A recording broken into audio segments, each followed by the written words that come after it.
Let's get things started. Gundam fight all set. Ready? Go! Hello, friends, and welcome to the Mechpit chat. Because I am your host, Ironcaster, the host with the most, here to bring a little bit of levity for the week. Because, well, just to touch on it very briefly, but kind of leave it there. We need a little more lighthearted stuff after all the chaos that happened this past weekend. So, I just ask that people kind of respect, like, there was the big tragedy that happened this weekend. But it's something I feel like it's kind of outside my realm of, expertise. I really need to try to, I don't want to delve into too much politics. So it's something I'm looking to step away from. I have opinions, but I'm an idiot on the internet. So my opinions are about a dime a million, and it's certainly not going to be anything as bad as some of the takes people have been saying. But that is neither here nor there, because we want to talk about some big robots. And let me just get into the chat real quick and say hello to a few kind folks before we get things rolling. So, of course, we have Mr. Vince Womack, who's here to say crash and burn. Hello, my friends. Welcome. Thank you for showing up as always. Of course, Mr. Mad Dog is backstage, but he will just be saying hello to him all the same. Dave C is here as always. Thank you, sir. Welcome. And David Glenn. How's it going, buddy? We are doing fine. It was a little chaotic weekend, but it's a new week. It's Monday. It's a fresh start. So I just want to sit here and I want to help, bring us into a new week. So how we doing, folks? Dave C is here. I think I said that. I can't remember. What up, DJ Ronnie G? You love Eva? This is brand new for me. So yes, that's my big tease of the week. That this is I'm going through that for a first time. So we will get into that in due time. But first we have to invite some. We have to welcome the guests. We have to welcome some people in. So let me go ahead and shift on over here as we welcome a couple of people in. Yes, first and foremost, of course, one of the OGs who's been here for many a time, who's been the occasional guest, and I am so grateful to have him on. Lancelot, launch!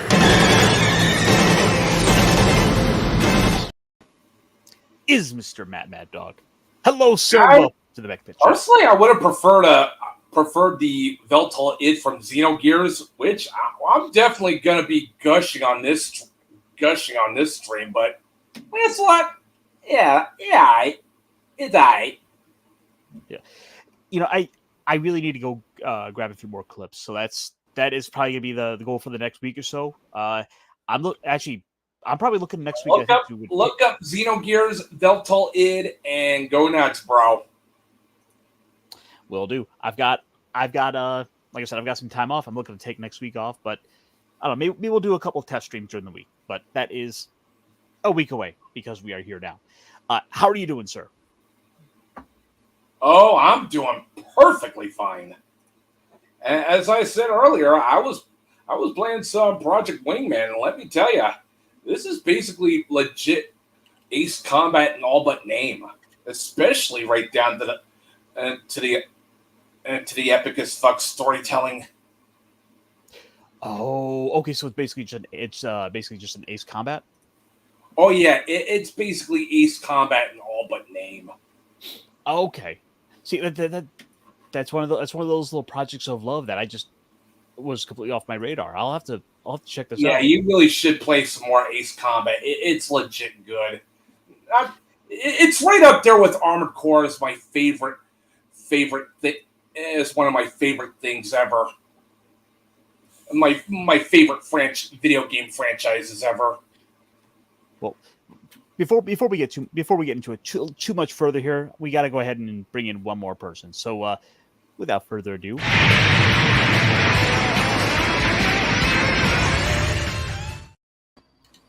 We have the Anime Night.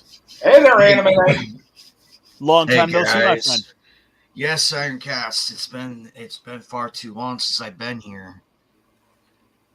Well, thank you for taking the time out of your day. Like, I understand you were talking about streaming a little like Night's Old Republic, but Yes, I actually at prior to that message, it was still downloading. It just finished, so I have time. I would Okay. not miss that. I would not miss this.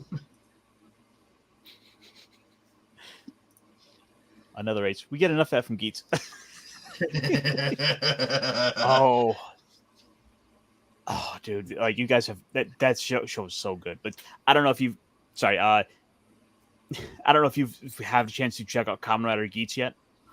I'm still looking to get myself the Kamen Rider 01 Blu-ray.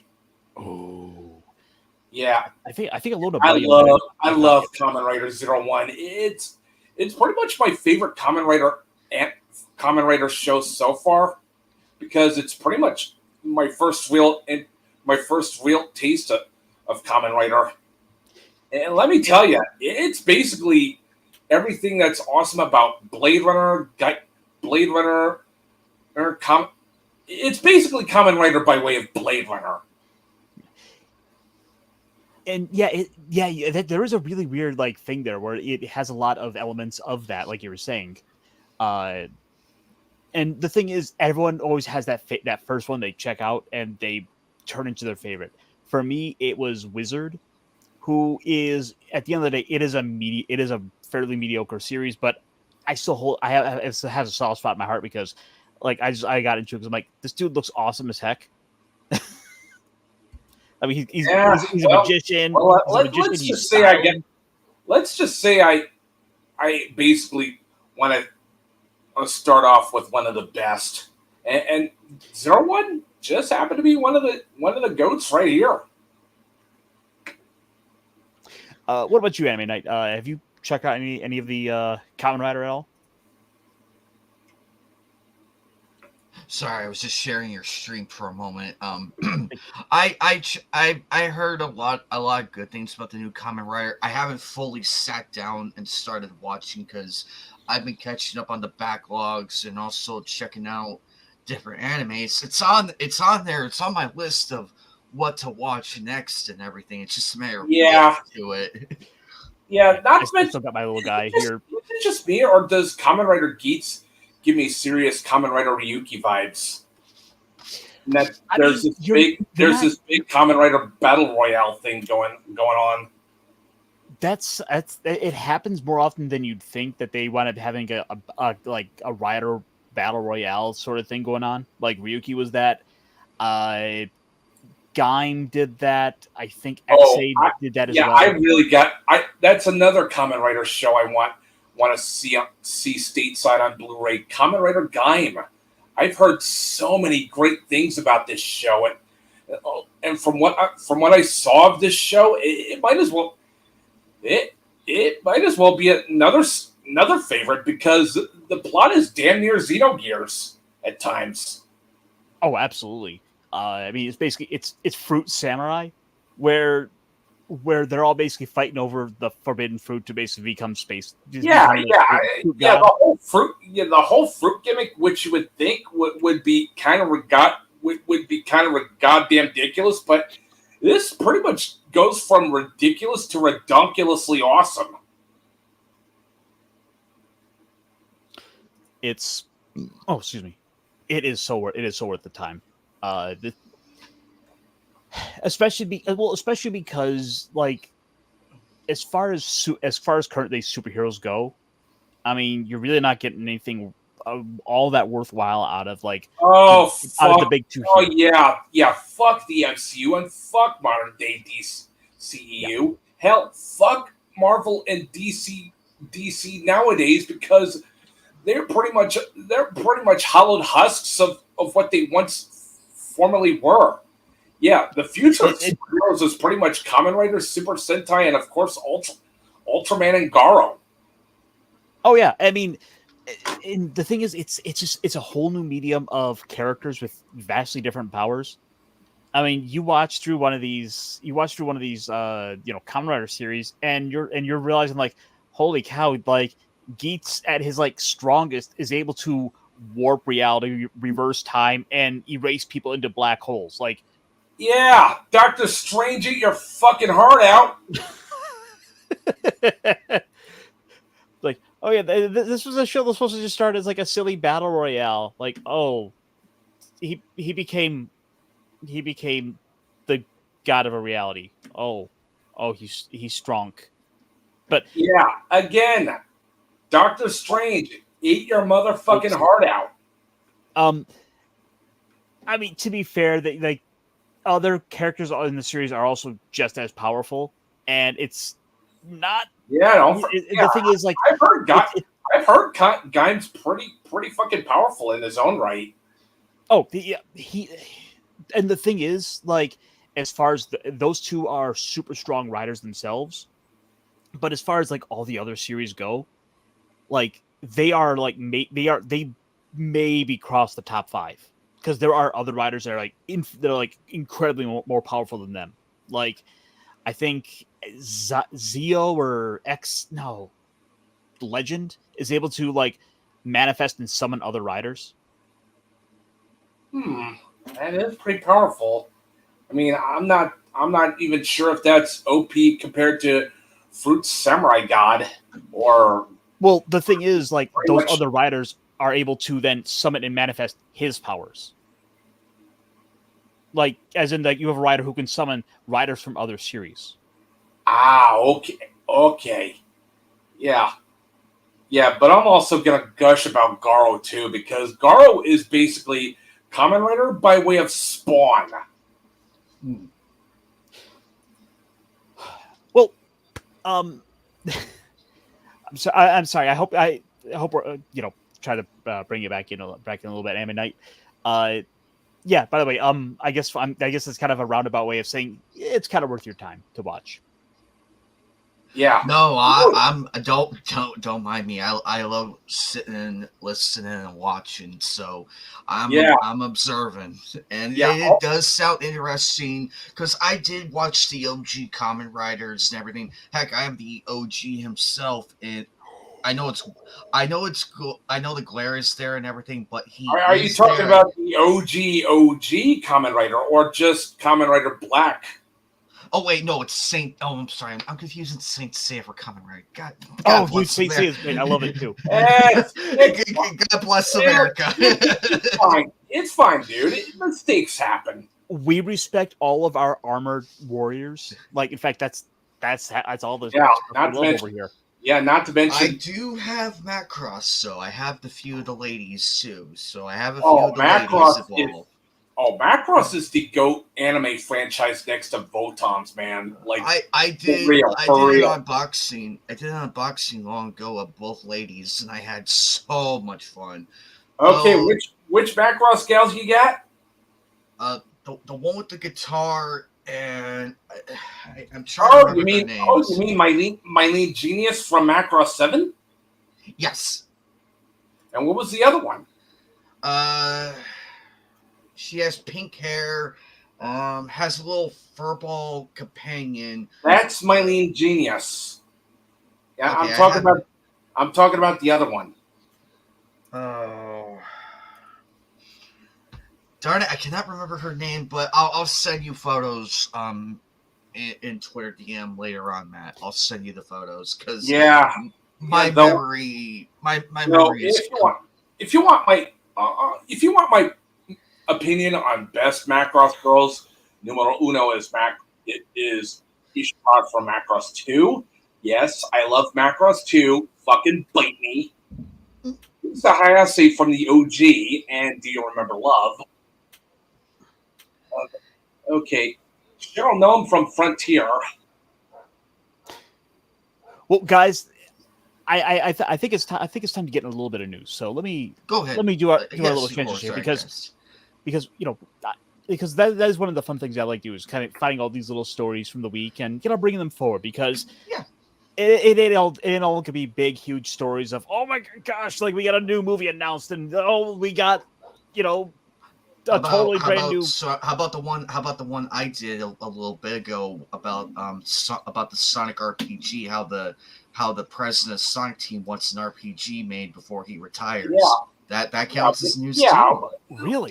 One thing. Yeah. One thing. Did we already get a Sonic RPG on the Nintendo DS? Yes. I know what people are saying, and yes, it has been. As I was reading the article and everything, they did acknowledge that yes, Sonic Chronicles does exist, but the Sonic Team, the president of Sonic Team, wants to do their spin on the RPG genre with Sonic. So basically, Sonic the Hedgehog by way of Super Mario RPG. I'm down. In a sense, yes, and I laid out the facts of what I would like to see in the RPG, because they have a whole bunch of characters, and I can see Robotnik as the main guy. I could see Mel Sonic having his own story, like a little side story here. Metal Sonic's inside story. Mm-hmm. Yeah, and then there's also Shadow, which, let's be real, let me a useless bit of trivia. Shadow the Hedgehog was also heavily influenced by Spawn. I can see it. Yeah. Ironcast, what topics do you want to talk about? Okay. Go ahead. Yes. Thank you. So a little stories that kind of came up this week that they're always kind of fun to talk about. We all love toys. We all love our collectibles. I mean, heck, I've got my brand new Kamen Rider figure. Which, by the way, look at this guy. Look how great he looks. This is like the Spider-Man your girlfriend told you not to worry about. Oh yeah, booyah! And y'all know me. I'm the big Gunpla guy. From Comic-Con, I got. So, of course. And we all love our big robots. And what's more iconic out there than Transformers? So, one of the big Transformers that kind of came out this week, that was one of the little bit big things I thought was kind of worthwhile looking at to talk about briefly was the brand new Studio Series 86 Optimus Prime. Oh, dude, I've wanted that figure yesterday ago. Oh, it's a pretty one. And the thing is, I like the details. The details are spot on. Yeah, but the question, the question is how's the transforming? Like, I'm sure it's. I mean, let's be real. As far as details goes, you can never surpass the Flame Toys model kits of Optimus Prime. Like, this is just Obari as fuck, dude. Well, the thing is, we're not going to quite get to that Flame Toys level. And I mean, as much as we all want like a Flame Toys, Windblade for that booty. A couple of things that stand out with this design here that I do notice is the fact that we have the hands have a double joint on them, so we're able to get more finite posing. We of course got our axe. The trailer has its extra little detail bits. But this is a new mold. Like the skirt, this has an updated skirting. Even look what I'm seeing with like the hands for how these are going to lift up and fold the hands back. I'm seeing some new engineering going into this.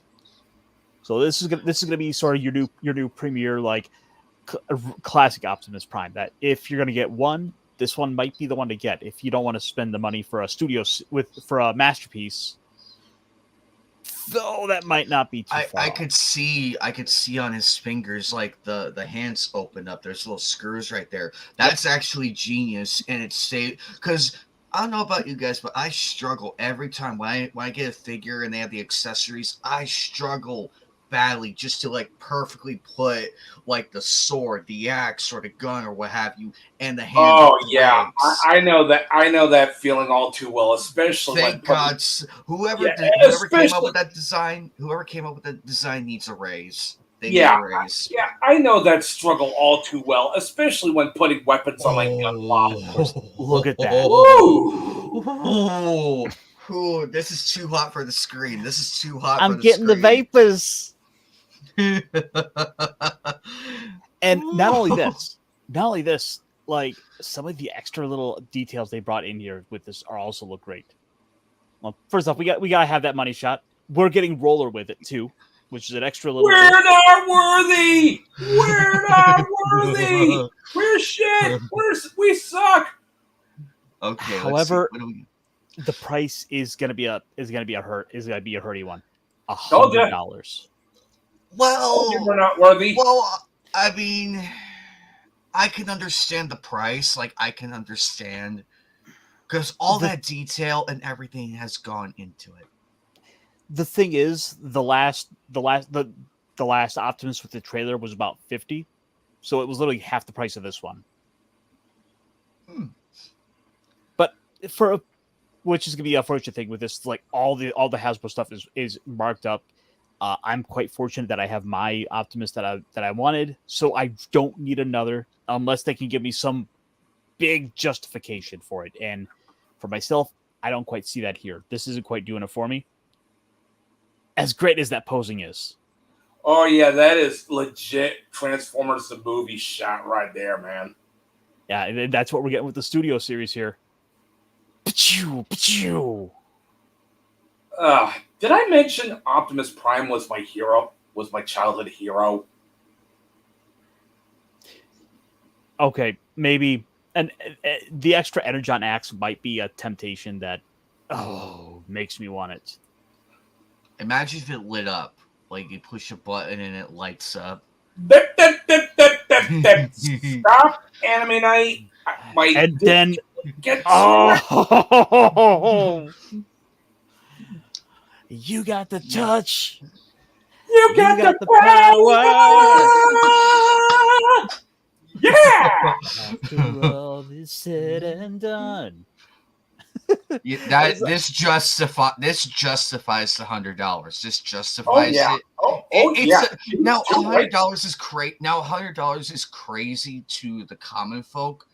But here, though, like from a figure collector and from a standpoint, we understand the justification of the price. Yes, it's steep, but look at the detail. Look at the accessories. Look at the work put into it.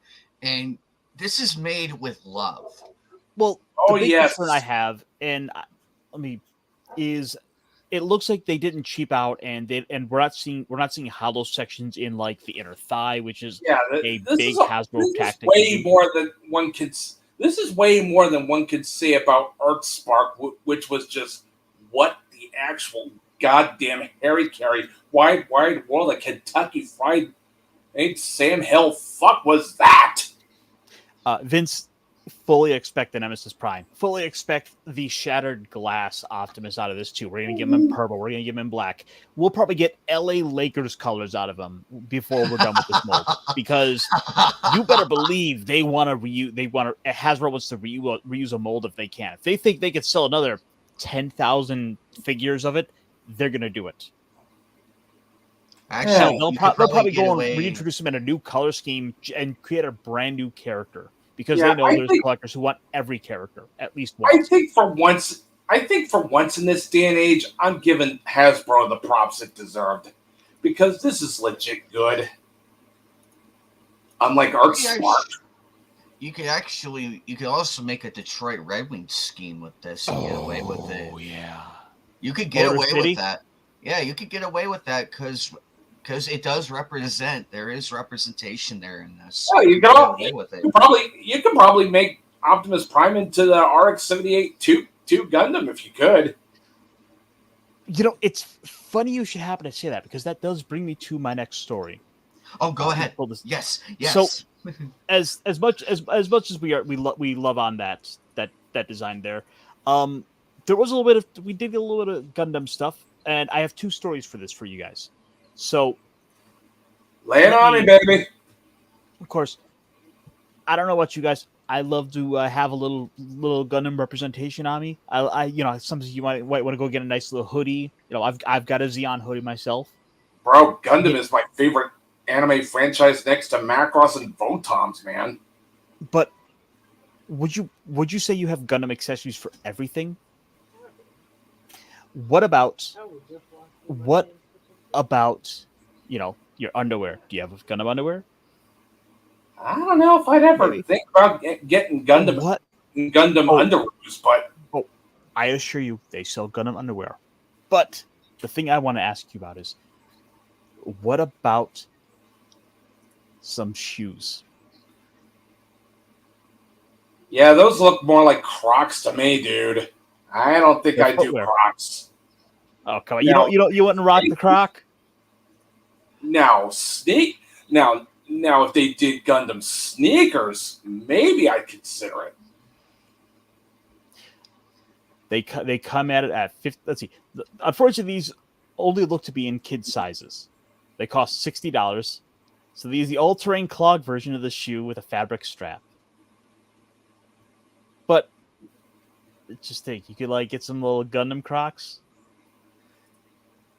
Yeah, I just don't see the appeal of Crocs. I just don't, man. Sorry to be a downer. All right, maybe that wasn't quite for you. Nah, not quite for me, bro. All right. So maybe you would prefer to play some games. So Okay, lay it on me.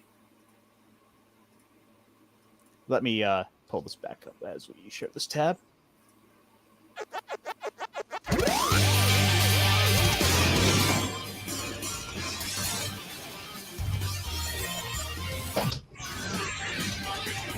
The new Gundam Breaker. Oh yeah, that is my kind of game right there, bro. Now, with crossovers. It's pretty much right up there with Mecha Break as my Mecha Game of the Year.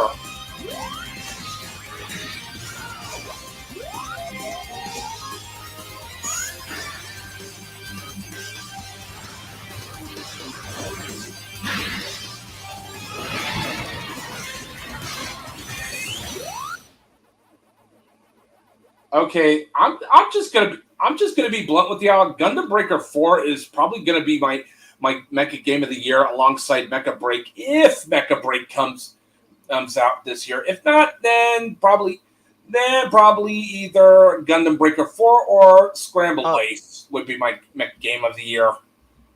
Knight, you all right? You kind of broke there. Yeah, I think he died and gone to heaven. I know that face. It's a happy face. I'm sorry. My mind blown. My mind's blown. Gundam Breaker 4 definitely gonna get. Gonna get. Like I said, guys, if Mecha Break doesn't come out this year, it's probably gonna be Gundam Breaker 4 that's gonna be my Mecha Game of the Year. Either that or Scrambled Lace, which is an indie game that's pretty much Assault Suit Valken by way of Pat Labor.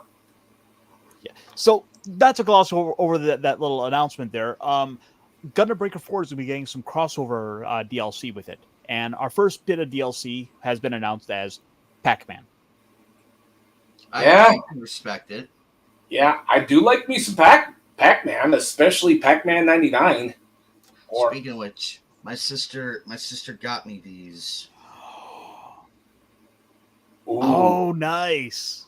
My sister got me these a long time ago. The Sarah Scouts and then Queen Beryl and her underlings, which I do have the figures of.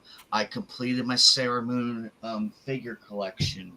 I got the Sailor Starlights at a place called Lunchbox. They had all three of them. They were the last ones, and I broke the bank.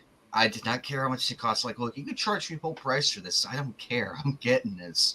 And did I mention Anime Night that your sister is quite cool?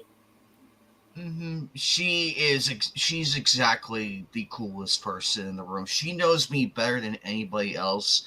Because she did one time. She bought me like a whole box of Japanese candy. I didn't finish that for about 3 months, and then we went to and then she was kind enough to take me to Fan Fusion for the first time.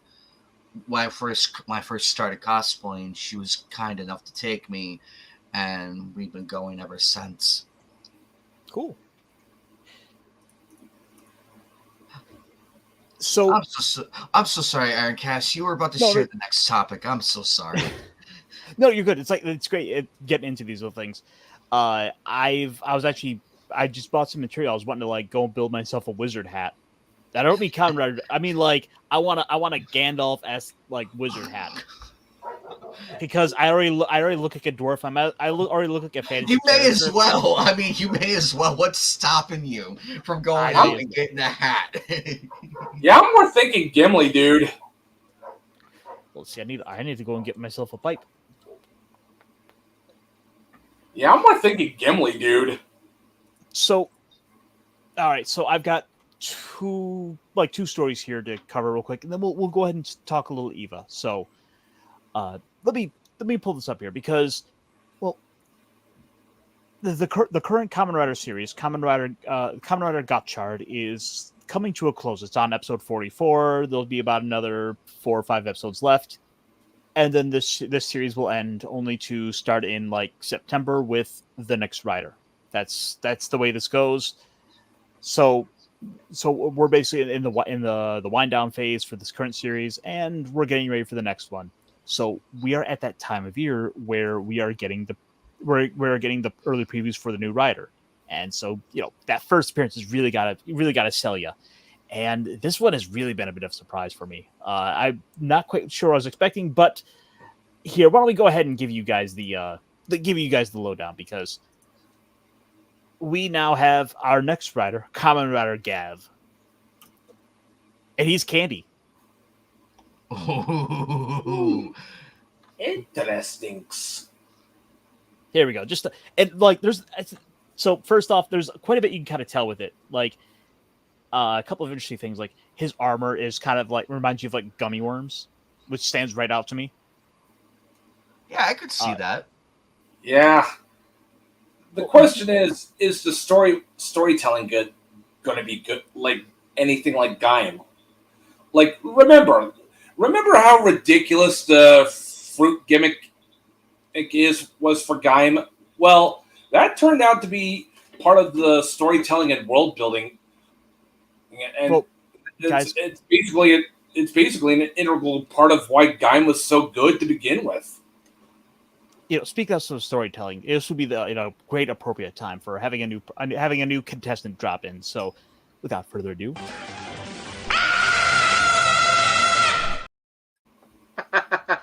Punk Waddle! Hey guys, sorry I'm late. no, you're good. Just kind of showing off the next Rider who's The Fruit been Ninja? popping up. Yeah. Well, we don't quite know if he's going to be a ninja.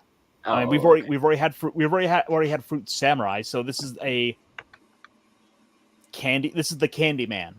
So apparently he's being played by Sam Hyde. And a way better Candyman than, let's say Willy Wonka, if you ask me. Hey-oh! So I mean, the OG wasn't bad, but let's get the Oopa Loopas, right? apparently so. Well, at least that's what these little candy demon things seem to be.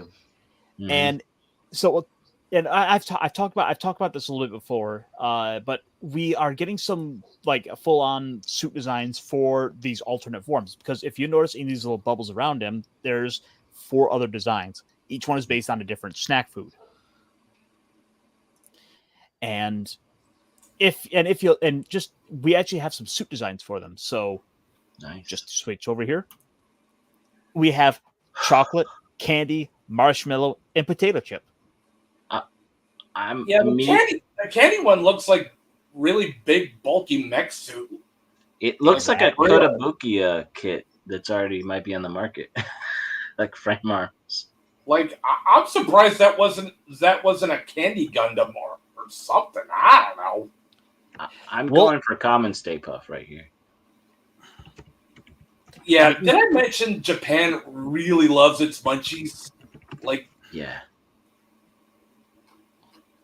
So, in case it wasn't obvious, like each one of them has a different combat style to it. I have names for these. The chocolate one is called the chocolate cowboy shooter, Chocodan. Because if you notice, the horn kind of looks like a cowboy hat. Like it's you kind of squint, and you can see it. We have the marshmallow sumo / boxer, Fuwa Mallow. Yeah, that's what I'm digging. The potato chip samurai, Zaku Zaku chips. Zaku chips? It's not a Zaku Zaku. boy.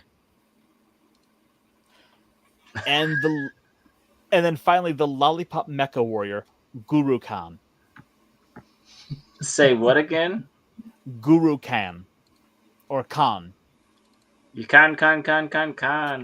Guru Khan. Khan. Yeah, I'm still stuck. I'm still stuck at the Zaku Zaku chips. Like that is some serious Gundam shit Well, right there, bro. The thing is, Zaku can. Y'all forgive me. It's been a little rusty, but Zaku can also means fool, or I think possibly to chew as well. Like it's an onomatopoeia for chewing, so it can have multiple purposes. Okay. I see it. Yeah, just my Gundam brain is just going off the fritz there, dude. And so yeah, this is kind of what we can expect with it. Where in his belt it's got this little like monster face where it'll like bite and chew, and then like where he'll spin the little handle, and then it'll like the candy will pop open and have a little monster pop out. Yeah. Which, as I shift back to this, you can see over here in this top right corner that there's one right there. Yeah, eat shit, Willy Wonka. Yeah, well, like the chocolate factory wars are about to go crazy. All right. Oh, what do we got here? Okay, so this is the one you were showing off, Punk Waddle. Yeah, this is the kit. The purple candy man reminded me of. Okay, let me share this. The frame arms, MSG. Oh my mother! Oh my lordy bagody! That is a sexy looking samurai mecha. Funny you should say that, because the frame arm girls, like, they have. Hang on, let Punk Waddle talk. Oh, I was just gonna say, yeah, they have this base model, and they have another version that's more red and greenish that has a few extra like rifles, but also they've got about 3 to 5 or more frame arm girl variations of this. If you're into the Mecha Musume lines, just saying. Yeah, I just want to know this. Why wasn't Frame Arms made into an anime? Like, it was. Really? Where Yeah. was? Frame Arm Girls was. Frame arm girls. The frame arms, I feel like there was a little bit. Not the mechs. I want to say they had short advertisements for them, but I don't think they had the same gravity that the Mecha Musume line did. Right, and you got to remember that was one of the things they did to kind of stand out, was that they made Mecha Girls, and no one else was really doing the Mecha Girls quite as much as Kotobukiya was. So then other companies then came along and then started to do it. I mean, were there some other ones around? Yeah, probably, but not like they. Yeah, I still want a legit frame arms anime, like for real. That's fair. And here, just to show you a little zoom in on the belt that I was talking about. Here you go. As you can see, it the belt itself is it has like a little face, and then as you turn the crank, the mouth kind of opens and closes that little bit like it's chewing it. Chomp action. That's actually pretty funny and awesome at the same time. That's fun. So yeah, that's kind of what we can expect out of this here. And then my last little story, just to change things up a little bit. Right now, Ultraman Arc is going on for that. Yeah, I'm still working my way through Ultraman. Okay, what was the last one? I don't read. Oh, Ultraman Blazer. I'm working my way through Ultraman Blazer. Let me just say I'm enjoying my time with Ultraman Blazer, dude. Let me just say it's one of the best Ultraman series next to Tegan Nexus. So one of the nice things is like Arc. That first episode has a great like one continuous shot 3-minute battle, which was a great. I think it was a great selling point for that one because I at least 2 people I talked to seem to have enjoyed that. So with any luck, they'll stick around because episode 2 was out, and we'll see where it goes from there. But the thing is, Subaraya has been really pushing Ultraman, and as we're seeing that, we're starting to see more fruits of that. We just got the Ultraman Rising on Netflix. We of course had the Netflix anime series. Marvel is doing some Ultraman comics, and as it turns out, even San Diego Comic-Con is having the Ultraman takeover. Yeah, like if there was a tokusatsu franchise that I would classify as my ultimate favorite, Ultraman would be right up there with Garo.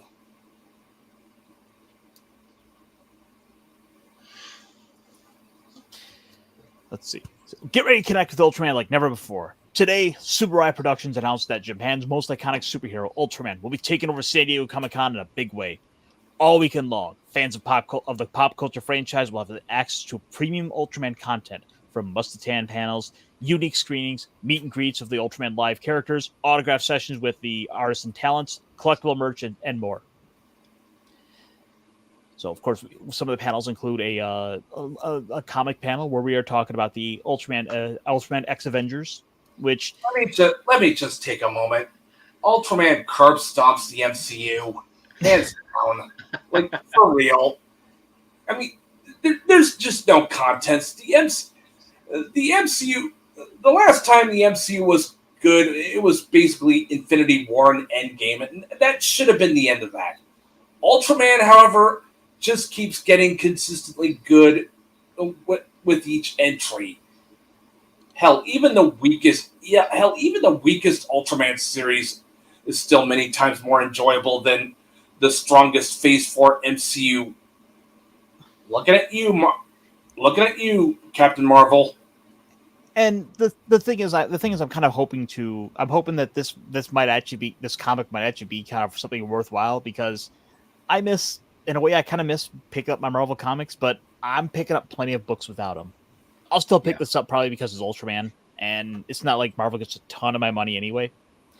Let's see. Mars Monkey Max says, "Will I have that Kamen Rider show saved on Tubi? But I haven't been able to watch it because of my power's been out."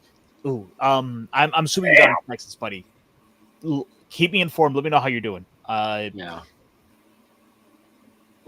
Keep us posted. Let us know if there's anything you need help with. We'll try to get the word out for you if you need help. Yeah, there's a lot of people. Yeah, but like Loki just got some power back, but I think he's up at a hotel right now. Mm-hmm. Let's see. For the first time in history, Subaraya Productions has teamed up with Marvel Comics to bring Ultraman, Captain America, Iron Man, Spider-Man, Captain Marvel, and the Wasp together for an unprecedented team-up in Ultraman X Avengers. Join the Ultraman Connection editorial team as they interview cover artist E.J. Sue of Transformers and Castlevania, Riley Brown of Deadpool and Lobo, and other Ultraman artists to learn about the Titanic story, including the identity of the miniseries' major villains. Personally, I'm really hoping it's going to be something like Ultraman Belial, because I think he's one of my favorite Ultraman villains. Yeah, Ultraman Belial is basically the best Ultraman villain. Well, next to Faust from Nexus. Well, they were planning on having Lucifer as the main bad guy for Ultraman Nexus, because Subaraya and his Christian morals. Well, you know how it goes. Like, Japan seems to love fighting God. Yeah, I know, but Vince, I want that now. Yeah. That would be cool. But back to what I was saying about Japan loving to fight God. It could be said that Lucifer, aka Satan, is probably this world's god, while the actual god is pretty much worshipped by his true believers. That, just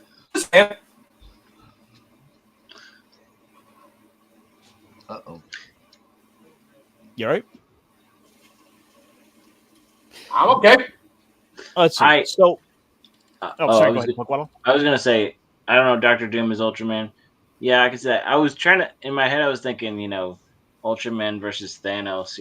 Would it take a whole team of Avengers, or Thor being arrogant and missing his mark, or you think Ultraman could do it better? Yeah, I don't know. I think I'd be pretty much stoked as Captain America as an Ultraman, or even better, Iron Man as a heavy metal Ultraman. Bro, that just got Let's all see. the gears rattling in my So- head. A couple of other little things that stand out would be like the screening of the Blazar movie, which I can only assume that means we'll then also see that winding its way onto streaming via your Tubi, because Mill Creek loves putting all that stuff out. So don't be surprised to see that the Blazar movie will wind up its way over. Yeah, did I mention Ultraman Blazers? Blazar is my favorite modern day Ultraman series. Like, You may have mentioned that. this is basically Nexus. This is basically modern day Ultraman Nexus. A couple of little items include them talking about the brand new Ultraman card game, which we do have some stuff available for that and a website up. Nice. Ooh. But there's not a ton we really know about how there's a little bit of information about how the game works, but we don't. We'll have to wait and see how it actually plays. It's bare bones currently because they're slowly introducing the content bit by bit until they fully do the full announcement. Well, These are just teases, so I can see why they are doing this, but it does pique the interest, though. I mean, I'm interested to learn about this because I do love Ultraman, and card games are fun, and I would love to learn more about this as the day goes. Matt. Sorry. Matt, let him speak. But I would like to learn more about this as the days come by, and I'm excited for the announcement. But so far, from what we're looking, based on the teases and everything, it's shaping up to be really good. I can't wait to see what the mechanics are going to be, what the rules are going to be, and how to win at the game. That's all we want. So we know that the company that's putting this out is the same one who does Force of Wills, which from my time in the card shops, I know Force of Wills was pretty popular. So if this has some similar effects there, then it might do a good job of kind of garnering some sort of audience, especially considering that, well, the thing is right now, like the trading card game market is pretty fired up right now because you have One Piece is kicking off, Magic is still around, Pokemon, Yu-Gi-Oh, Disney's Lorcana is big as well. Like, you have a number of them out there, and if this can cut out its own little niche audience, that's more than just the Ultraman diehards. This has a chance. It has a chance to be able to help expand upon and build that larger audience. So this is something that might be worth keeping an eye on. If I can add one thing. I was talking to, and I've seen some videos and talking to some people about how like the collector's market has changed. It's not people trying to just be on the boom and just buy everything because they realize it doesn't, as opposed to a couple of years ago when everybody's trying to get all the collectors, like anime figures, all these things are starting. They're peaking for now, so it's the time for the people who loved it, who've always loved it, putting out something when they're looking for something new, but you have people who are genuinely interested in it. Not like you're going to have this rarity boom where people are going to collect it just because it's there. And you'll still have some of that, but you know what I mean? Like, this has a chance to get in the right hands of people who are willing to give it time, not just to kind of collect it and lock it away for potential value. But at the same time, you say that, and it does kind of bring up a little concern of the fact that the marketplace is just so flooded with so many already existing properties that if this doesn't have a from straight from the ground roaring success out the gate, it might basically die in its infancy. And that's certainly not something I want. I want to see more competition, but I want to see good competition. Right. There's a few card shops I know out here. I could probably spread the message to them to see if they are aware about this, and we'll be covering it soon, and we'll be holding it.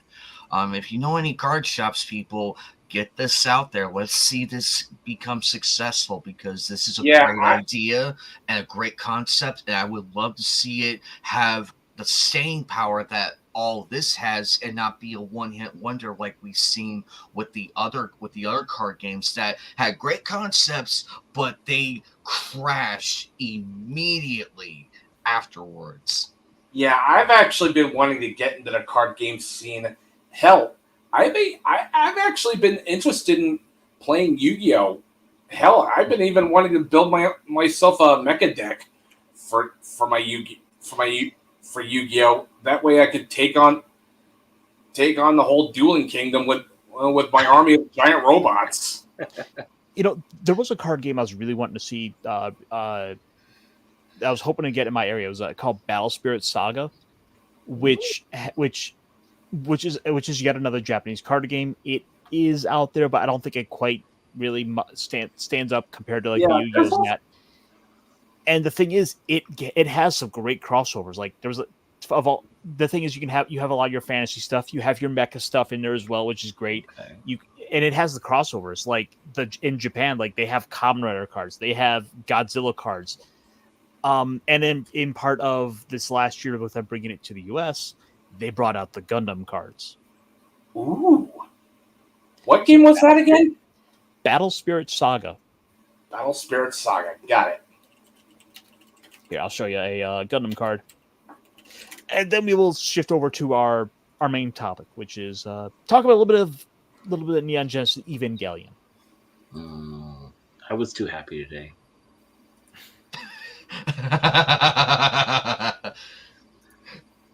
Evangelion. If you want my opinion, it's alright, but greatest anime of all time, I believe that's more occupied by Macross Do You Remember Love, Armored Trooper Voltons, and Giant Robo The Day the Earth Stood Still. So, for a little bit of first off, let me go ahead and get this done. Here is some of the cards for this game, and here we will, bam. Okay, that is definitely going to be my go-to card game. If there are any, if my hobby shop actually sells that. Look, I'm going to tell you, the worst part about this card is all of the writing on the artwork. Well, that is the worst part. They do here just to show you some of the other kind of more base cards for it. These are your full art cards. Yeah. Of course, we got to show off all the cool stuff. Yeah. Did I mention the artwork is just so fucking awesome? Like, you could. Okay, I see what you're saying. See the detail oozing off this shit, man. It's a lot of cool stuff. Like, look, this is a giant bug, man. This guy looks like he totally came out of like some Super Sentai show. Like, he's your grand villain. That I like the art style. It's really cool.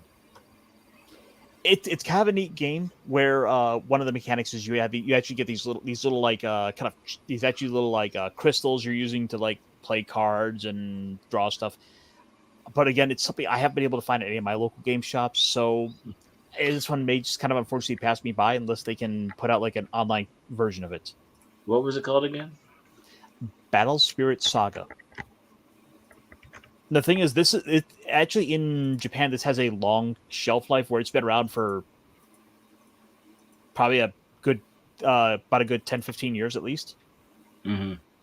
Yeah, I really gotta let my local hobby shop know about Battle Spirit Saga, because good lord, I want to play some Gundam card games with some people. Okay. And then you'll start importing the Japanese cards just to be able to have the ultimate Gundam deck.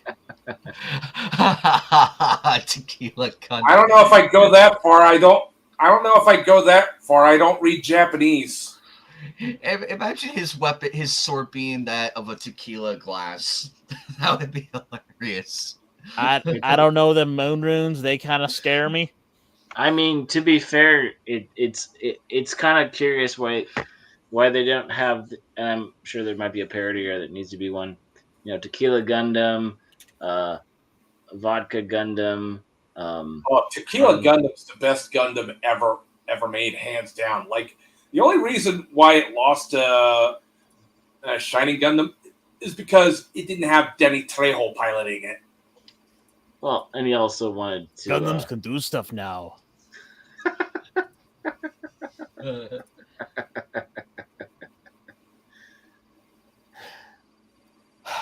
So yeah, in Gundam. but okay, sorry. So yeah, this is a cardigan that's out there that, you know, might be up your alley if you want to have something involving like a bunch of anime bullshit you want to slap a deck together around. Like, you have like 37 flavors of that here apparently. So go check out Battle Spirit Saga for yourself at your local game store, because we want to help out those little shops. Yeah, I gotta let my hobby shop know about Battle Spirit Saga, dude. That's cool. It might be worth looking up to see if it's in your area, but that is something that I would recommend you do during daytime hours, because I assume that now, with it being 10 p.m. Eastern, they may be closed. Oh, and apparently there is a request for an appearance of the Tequila Gundam.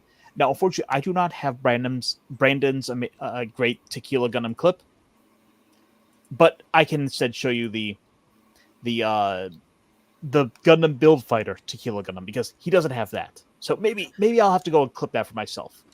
So in the meantime, we have the epicness of the build custom Tequila, who comes with a. He's exactly as I pictured. He's exactly as I pictured. Yeah, but it's Danny Trejo piloting it. Well, I don't care if it's P Bandai, but I need that. I need both Tequila Gundams as models, actually.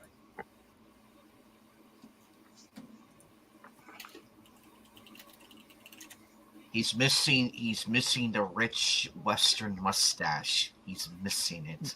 No, he's not. Yeah. Again, is Danny Trejo piloting it? Oh wait, no, I see it. Never mind. I see it. I had to really look. Yeah, we'll give you one last look at this. I agree with Punk Waddle. I want to get this. Oh, that sucks, but that's the best I can give you at short notice. Well, he's got a mustache. They did come out with the Rose Gundam a while ago, right? The fencing Gundam. They did. At the HG, so I just hope that it caught on well enough for them to want to do more.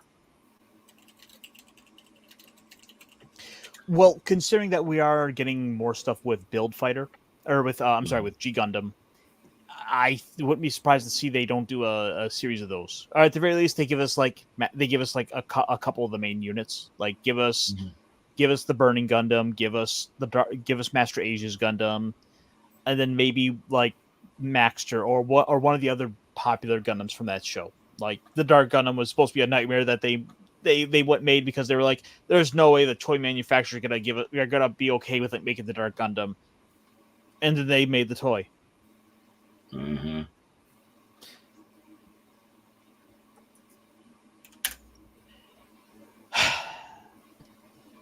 But that is to sum up this roundabout way of the news from this week from all our big robot stuff. Let's have a little shift over here, because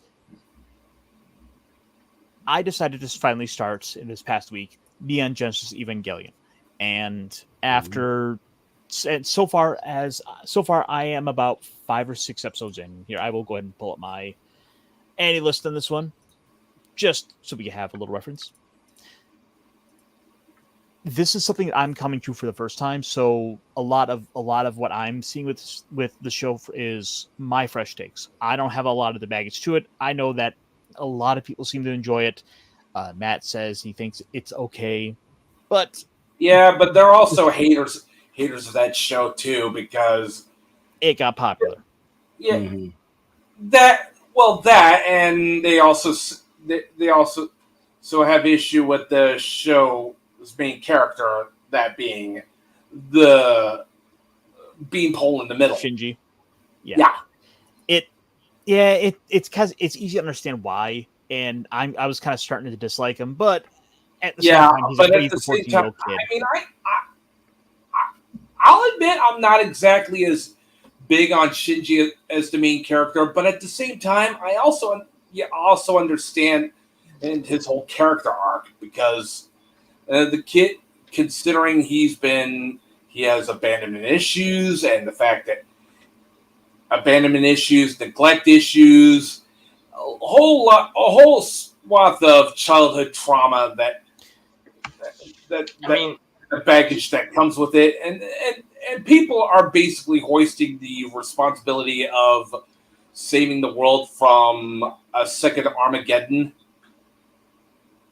Yeah, Onto a I'm teenager. surprised. I'm surprised he wasn't like, "Fuck y'all, I'm out." well, he was also like the epitome of the emo scenester culture. He probably wore girl pants, and like he just the mopey. And I get that he does kind of Yeah, eventually come around to that's things. And I don't. basically. What episode are you on, Ironcaster? So I'm on, I believe, what do I have listed here? I just finished episode 7. So Okay. so Yeah. far I've gotten to the so far I've gotten to the point where I've gotten to see Shinji's father Mhm. s- uh, seeming to show more affection towards Rei, who in turn has kind of a bit of a daddy issue towards him because he saved her life. So Yeah. there's an interesting Well, kind of connection there. well, there is. Well, there is that one plot point, which I won't go into, but I think that involves Shinji's mom. But yeah, if you want my opinion, if you again, Evangelion's alright, but I mostly watch anime with badass mecha piloted by absolute giga chads. And anyways, so yeah, get a robo over Evangelion all day, every day. Now, I I am kind of appreciating a bit of the build up.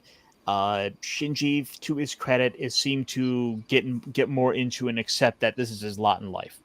I'm familiar with the whole "getting the robot" Shinji meme, and from what I see at the boat where I'm at, he seems to have kind of improved from that standpoint. So Yeah, but again, he still has his own issues. And again, he's really more H.P. Lovecraft main character than typical anime mecha protagonist.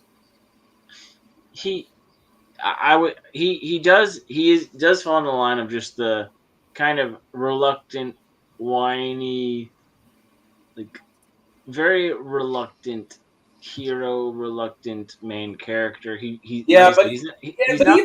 even then, Amuro, even when Amuro Ray fills that reluctant hero role, he still has to put on the big boy pants and go like John Wayne.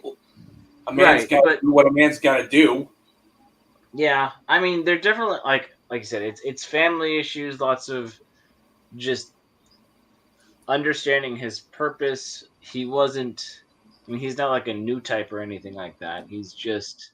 Yeah, that's yeah, yeah, I mean, it's apples and oranges to compare the two because, granted, as for what we got in the West and what we understood the big mecha shows that made it through, obviously Macross, but then Robotech and a lot of that bungled up that people eventually sifted through. But you have, it's like, and forgive the penguin analogy, but when you had Happy Feet and Surf's Up come up the same summer, they're both movies about penguins, but that's about and anamorphic talking penguins, but that's about where it ends. They're kind of aimed at kids and family, but they had completely different purposes and messages. And Mecha is kind of a tool, but also the thing about the Evas that I don't know. You know a bit about the lore, right, Ironcaster? I know so much as that this was partially inspired because what was it? Hideaki Anno was kind of traumatized by episodes of, I think, Ultraman Ace or Ultraman Leo as a child, and so he's sort of making a show kind of based on some of that as having been a kind of childhood fan of that growing up. Yeah. As an Ultraman, as a tribute to Ultraman, Evangelion's really good. As a tribute to Ultraman. Well, it's a lot more, and this is the issue, and I think this is one of the big juxtapositions you have to take, where when Gundam came about, it was one of the first super serious human versus human war. There's no good guy. Everybody believes they're right. Sympathetic to each cause and understanding that everybody's has their own values and everybody's wrong. Where Evangelion, not to mention. Never mind. Go ahead. But compared to Evangelion, is more of an extension of the man versus alien versus big monster versus a thing. Now it's more somber than the super silly Sentai stuff for sure. And I know some of the Ultraman, some of those shows get more into it than the Power Rangers, but it really is more homage to, like I said, the humans versus an alien in a more serious tone, while Gundam is more of a human versus human World War what tone. So I think that's something very well to keep in perspective when you watch them. Yeah, even the thing, Gundam is obviously coming out of people who grew up in the post-World War II era, and so that becomes the media that which then influenced a lot of the next generation after that. Yeah, so you're now two generations removed from World War II. Then there's also the Y2K apocalypticism, which Neon Genesis Evangelion was trying to convey. But this predates that by about 4 years. So I don't know I don't know about that. Yeah, it's said that by the time the year 2000 rolls around, the whole world's going to get really, really fucked up. So we were having some of those. Hang on, they are kind of sort of right on that one. In that the world did get really, really fucked up, but not in such a biblical way just yet. Let's see, real quick. To be honest, I see his point of view. Zero was training Zero on related skills, and at least Amuro had the manual to the RX-78. That's fair. Yeah, that's a fair argument. Fair argument. That's the thing with Shinji. He's a normal. He's just the normal, average, everyday Joe, being thrust into being the savior of mankind. I mean, albeit average, everyday Joe. If your average, everyday Joe was modern day Twitter leftist. Sorry. Nah, it's fine. It happens sometimes. But I did want to bring up this. Where did I have too many tabs open. There is this little comparison, just to kind of get back to one of the things I was mentioning about the comparison. Is there is this imagery that does kind of show up in there that beckons back to Ultraman, where there's a scene in, I think, Ace, where several of them all get crucified, and some people have speculated that the Hideaki Anno kind of put himself in among them. In fact, like it is pretty overt that there is the nods are there, because we have the signatures of each one of these primary Ultramen are all there. Hey, Tokupunk, welcome. Yeah, we're just kind of hanging out, talking a little bit about. We were talking a little bit earlier about some Ultraman. Well, we were talking about some Ultraman now. Talking about a little Kamen Rider. You're in the right place for all that. So hopefully, stick around. Yeah, not to mention we're basically gushing gushing about Ultraman while talking Evangelion, because Speak, if there's one thing I will admit is that Evangelion is definitely a great Ultraman tribute from an Ultraman fan like Hideaki Anno. I mean, it's really not a well guarded secret that Hideaki Anno is a big Ultraman fanboy. I mean, heck, let's talk about the big old crossover craziness he just got to do. The Shin. Let's see.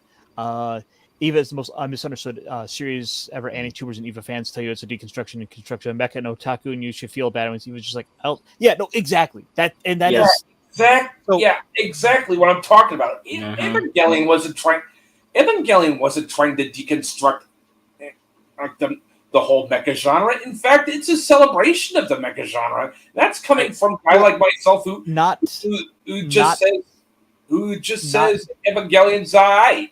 I'm more of a the thing is not just mecha; it's also tokusatsu, because Yeah. Hideaki Anno was a big fan of all that stuff. He did his own like Ultraman fan films in that. yeah. And heck, the fact is he got to go the distance. He got to go and finally get to play with all the toolbox of all those. It's definitely a product of its time. Like you said, the kind of the mid '90s, like I said, the emo, the sad, the kind of what was popular. He was also kind of moody when he was going through, like all these sorts of things that just come out in a creative process to that's also evolve into this. that also contributes to the whole Y2K apocalypticism. So just to kind of refrain for you, because you're coming in, Toku, I myself am finally just like I've watched a bunch of other I'm big in the Kamen Rider. I've watched a bunch of anime. I'm finally just now getting to Neon Genesis Evangelion, and I'm about 7 episodes in. This is a fairly new series. I know I've known of it, but I'm finally sitting down to watch it. Just wait until second best character comes into the show. Asuka Langley Soryu, man. I mean, she's pretty much the GOAT character in this whole show, and she and Masato pretty much carry the whole show, hands down. I don't know what you're talking about, because Pen. like we already got the best character in episode 1. Masato? Yeah, exactly what I was talking about. Masato's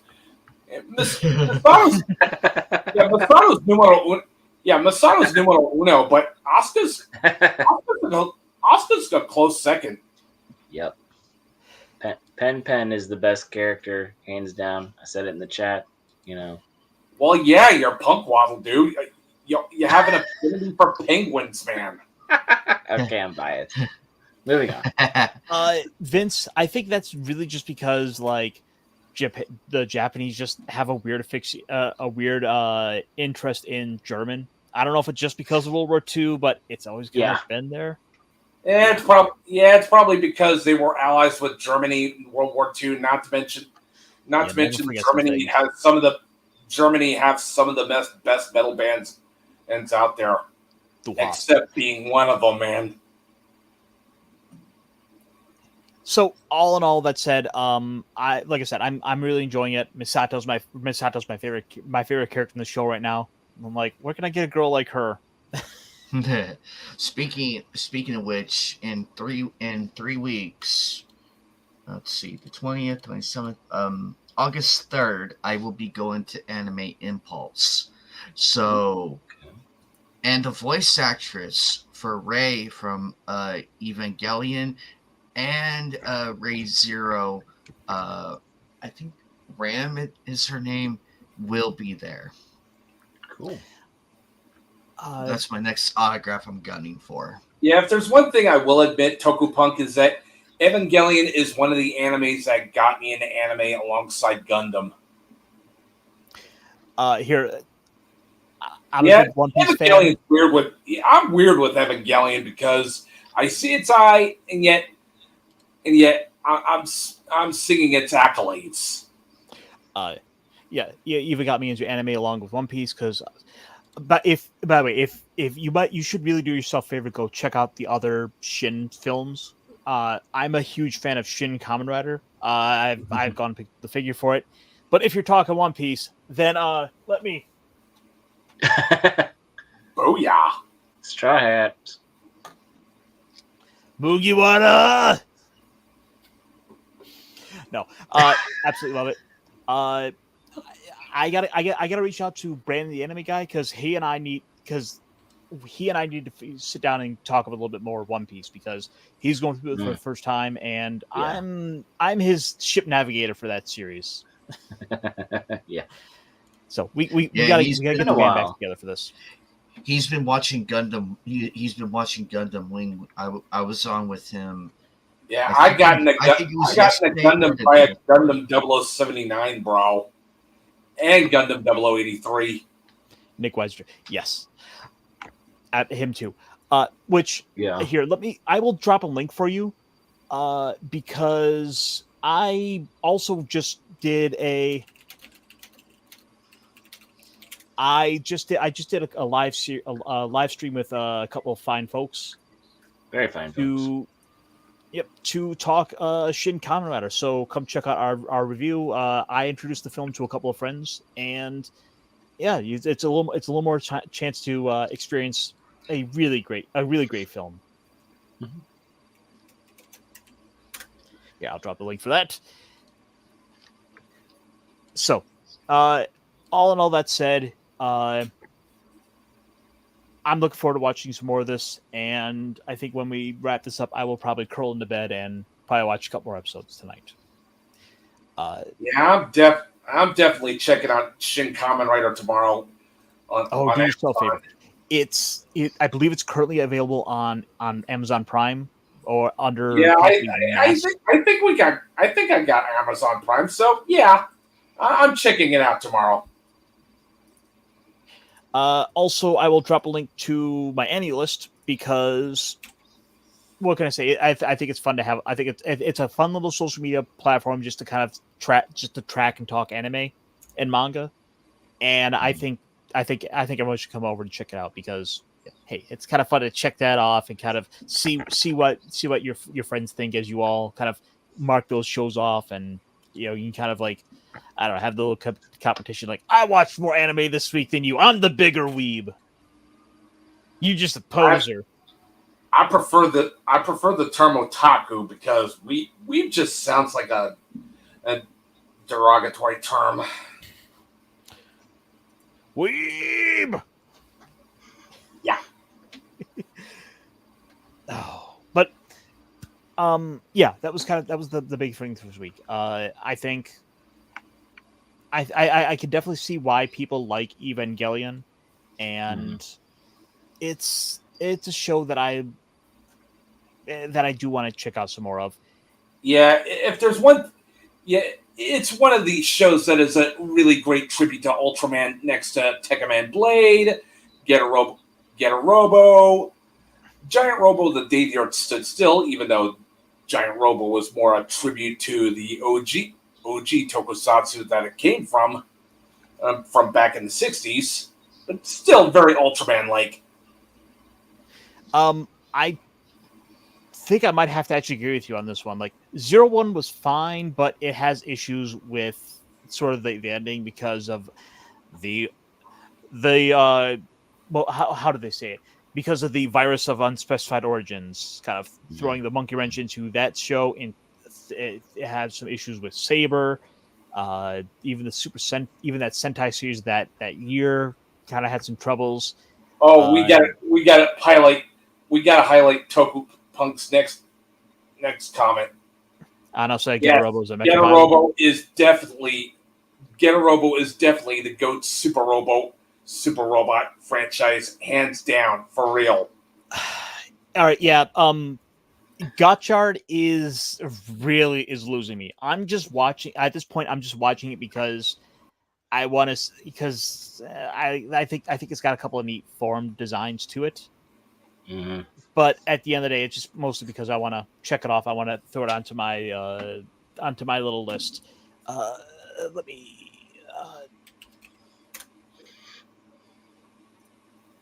Yeah, So I still get to watch some more Zero One because I really love the Blade Runner angle they're going with. And you know me, Blade Runner is my favorite film of all time. With Macross, do you remember Love of rivaling it? so this is kind of my current lineup of from what I have seen, and Gotchard is at like the bottom of C tier. This is it's Wow. really not that great. And although I think it was still better than Revice, which was the first one, which was the first one airing when I got jumped in. Uh, I just think Yeah, that no. Ah, you like Ryuki, Gitoko Punk. No wonder you like Geet so much. Yep. I don't know. I think sort of the ending of it kind of lost me. I think there were some fantastic characters in it. The Kamen Rider Knight, the Viper, the Orochi guy. Like I think they were some great designs. I mean, heck, I like those main three supporting riders in the show. Ryuki kind of lost me, and maybe when I kind of revise this list here, I might bump it up to B tier, but it's one that I just kind of I almost felt like I was kind of going through the motions on. My favorite writer though is personally Wizard, which is unfortunate because the show is just really falls apart at the end for me. Eh, yeah. I don't get the hate for Ryuki ending because it's the same as Build and Geats, but better. So I mean, doesn't it basically just reset to where like it goes back to the beginning of the show, like it's a perpetual loop? That's how I kind of remember it ending. But maybe there was a movie I forgot to watch. If so, that might change my ultimate opinion of it. But I'll check that out afterwards. Yeah, let's do a little bit of wrap up. So, guys, thank you guys so much for coming out to kind of take a little of your time, and thank you guys out in the chat for coming by, hanging out with us.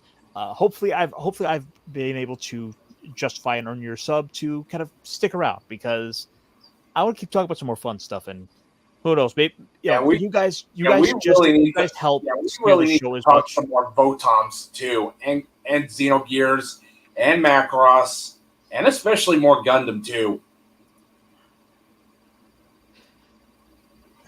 All these things a good time. That's the nice thing is there is so much of this genre out there that we basically Yeah, have an that's infinite basically material. why mecha remains the greatest genre known to man. All right, so let's go ahead and do a quick roundabout. Just kind of like plug yourselves. Matt, tell us about where you're at, what you're doing. Oh, I'm really not doing anything with my channel, but if anyone wants to know where my taste in video games lie, I'm currently playing through Project Wingman, and let me tell you, it's Ace Combat in all but name. Also, Xenogears is greatest thing of all time. Don't at me. That's why the id profile pic, motherfucker. Thank you. Yep, guys, check him out. He's in the chats all the time, so he'll be out there. Anime Night, what you got going on? Well, tonight I'm going to be streaming Knights of the Old Republic, the first game, and then tomorrow we're going to be doing episode 2 of Nightcast. We're going to do a whole show about Spyro the Dragon because I feel like he needs a proper episode, because the last one I did was all about Crash Bandicoot, and now I got that out of my system. We're gonna do episode 2 this Friday. I'm gonna be hanging out with the guys in the men's room, and then this Sunday will be Knights of the Anime Table. We are approaching the 80th episode of that one, and whatever comes about. I mean, I would love to come back as a guest when the time permits it and everything, whenever I can find the chance, because this is a lot of fun. I love chilling out, talking about our love for anime and all things in between. We need the positivity right now, folks. We need the positivity to combat everything. No, I totally agree with you because it's so easy to get bogged down with all the negative, all the evil, all the terrible stuff out there. I don't want to sit here and just talk about. What was that? That was the cat. That was my cat deciding she wanted to hop up on a desk. So Was there anything important on there? Was there anything important? Let me. Oh no! Comic books. Don't worry. We just. Oh. Oh. Oh. Oh. Okay, we're good then. We're good. Yeah, sorry about that, guys. Nothing really no. of major consequence. I'll probably have to clean that up. I mean, there's a sense of urgency to check the for damage. I mean, luckily most of them are bagged, so the damage should be fairly minimal. But that's another thing. Punk Waddle, what's coming up? Well, I'm your friendly neighborhood puppet penguin sheriff. Obviously, obviously, I have the Ice House videos I drop on Saturdays afternoon. But let's see, I got Floral from Under a Rock, the live stream on Wednesday nights at 8 p.m. Central. Floral, possibly Wilton, Mrs. Flu, and the gang, and who knows what we'll get up to. And then, I'll hang out with here on Mondays, Snacks and friends when he does his little builds on Tuesdays. And I say little because cool little models or puppets. And I don't know. You'll see me modding around on Brandon the Anime's channel on Saturdays, and I don't know, being a general nuisance. And then I try to keep a little law and order on the Cotton Council on Saturday nights. So I'm around. Oh, and for anyone out there who doesn't know what we're talking about, of course, the Cotton Council is for our little puppet friends, and of course, they are no different, no strangers to this. In fact, my little buddy Charlie B is here, and he is here to say hello. Hello, Hey, Charlie. Oh, you got your hair in your eyes. Oh, thank you. There we go. I need to still get my puppet because I would love to join the Cotton Club and be like, hey guys. Well, you're real puppets. We're alive. You're not adopting us. We're real people. I'm not telling you nothing. I ain't telling you nothing. Man. Yeah, you guys are all awesome. I mean, Charlie lives out in the woods. How can there be a first, second, or third wall to break the fourth wall, right, Charlie? Well, yeah. We just, we got the puppet hole. Yeah, that's true. We do have the puppet hole. Yeah, he owns a nightclub, by the way. Yeah. Ooh. So come on out, check this out, Charlie. Well, I'm gonna put you down. So why don't you go back to guard the comics to make sure the cat doesn't hop back up there. Okay.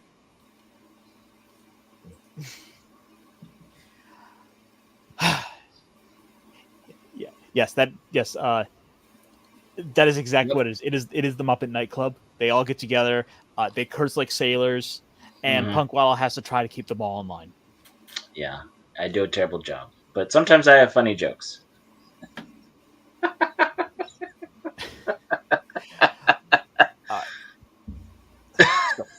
As for myself, and we got DJ Ronnie G coming up in about 15 minutes. So hop on.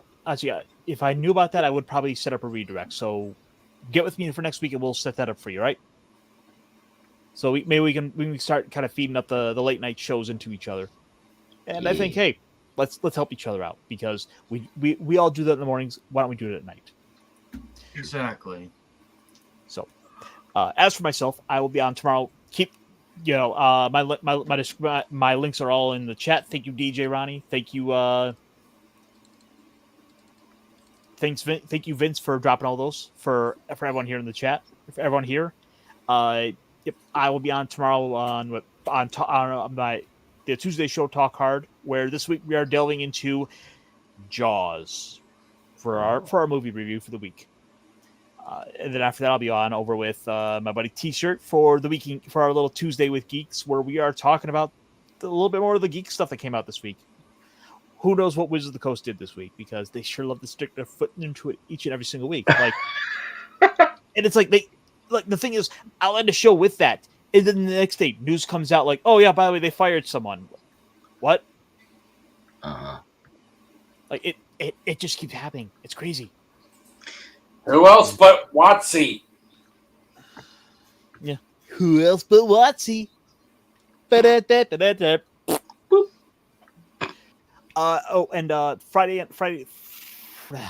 I'll be on with Nick Weiser for Clobby's Comic Shop. It was a dedication to our dearly departed friend Clobber in Times, who was probably one of the biggest comic experts around, and we want to keep his love of the comic books going. So come check that out with us. Hang out. We'll talk some books, and we'll have some more fun.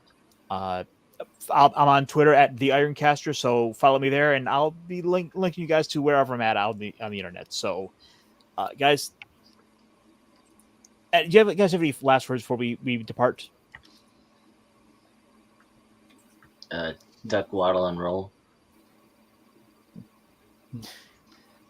How about Detroit? Take him to Detroit. No! No, not Detroit! No! No!